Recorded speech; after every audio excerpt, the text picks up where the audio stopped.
Tan Sri Petua, setelah selesai proses mendapatkan perintah jagaan sementara, JKM telah menubuhkan pasukan Task Force Profiling Kanak-kanak Ops Global. Setakat 13 Oktober 2024, profiling awal ini telah dijalankan ke atas 558 orang kanak-kanak yang kini berada di bawah perlindungan dan penjagaan JKM di tempat-tempat selamat bagi mengumpulkan maklumat latar belakang mereka. Antara dapatan pengumpulan maklumat profil awal ini termasuklah maklumat keluarga mereka seperti 94.3% daripada mereka mengaku masih mempunyai sekurang-kurangnya seorang ibu atau bapa kandung. Manakala 5.7% lagi tidak mempunyai ibu bapa atau tiada maklumat mengenai ibu bapa dan mengenai penilaian fizikal pula melalui tinjauan ini 46.1% kanak-kanak mencatatkan berat badan normal. 51.6% kanak-kanak mencatatkan berat badan di bawah paras BMI sihat dan 2.7% lagi dalam kategori obesity. Seterusnya 3 orang daripada mereka ini mempunyai kad OKU manakala 27 orang lagi kanak-kanak mempunyai simptom OKU. Dan dari sudut tahap pendidikan pula, 56.3% daripada mereka mengaku mereka pernah bersekolah sama ada di sekolah kebangsaan, sekolah aliran agama kerajaan, sekolah agama ataupun pusat yang dikendalikan oleh entiti tersebut mahupun di tempat mereka tinggal. Sementara itu, penilaian kognitif awal kanak-kanak telah dilakukan ke atas 385 kanak-kanak yang berumur 7 tahun ke atas. Daripada jumlah itu, lebih kurang 71.95% daripada mereka tidak menunjukkan kecelaruan kognitif. Namun 20.26% menunjukkan mengalami masalah kecelaruan kognitif yang sederhana, manakala 7.79% lagi mengalami kecelaruan kognitif yang teruk.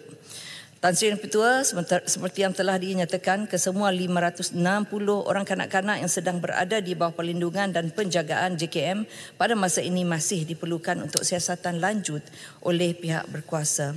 Walau bagaimanapun, bagi kami di KPWKM, matlamat akhir atau dengan izin end goal bagi penempatan dan penjagaan kanak-kanak terlibat adalah kembali ke pangkuan keluarga. Namun sebelum ia boleh direalisasikan, pelbagai perkara perlu dinilai dan dipertimbangkan. Ini semua bukanlah untuk menidakkan hak mana-mana pihak, tetapi ia adalah demi kepentingan terbaik kanak-kanak itu atau dengan izin for the best interest of the children. Dalam hal ini, KPWKM telah merangka hala tuju yang komprehensif berdasarkan prinsip kerja sosial terhadap kanak-kanak ini dengan perancangan tertentu berdasarkan peruntukan perundangan yang meliputi beberapa kategori kanak-kanak. Antaranya ialah 1, kategori kanak-kanak yang mempunyai ibu bapa, penjaga atau waris. Jika hasil siasatan PDRM dan perlindungan terhadap kanak-kanak mendapati mereka tidak diabai atau didera dan tidak memerlukan pemeliharaan dan perlindungan, maka tindakan mengembalikan kanak-kanak kepada ibu bapa atau penjaga akan diambil menurut perintah mahkamah bagi kanak-kanak di bawah subsection 30 dalam kurungan 12 Akta Kanak-kanak yang dibuat setelah mempertimbangkan laporan pelindung.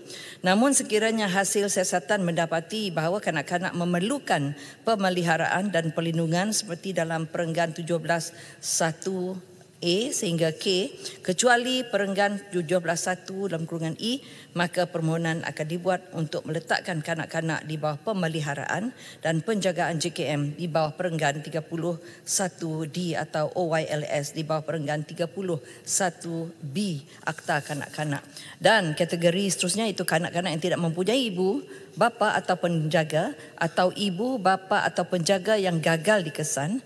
Jika hasil siasatan mendapati kanak-kanak tidak mempunyai ibu, bapa atau penjaga atau ibu, bapa atau penjaga yang gagal dikesan, ibu bapa di bawah pengertian perenggan 17.1E, maka tindakan meletakkan kanak-kanak itu secara sementara di suatu tempat selamat atau orang yang layak dan sesuai selama tempoh yang dinyatakan oleh mahkamah mengikut perenggan 31C akan dilaksanakan.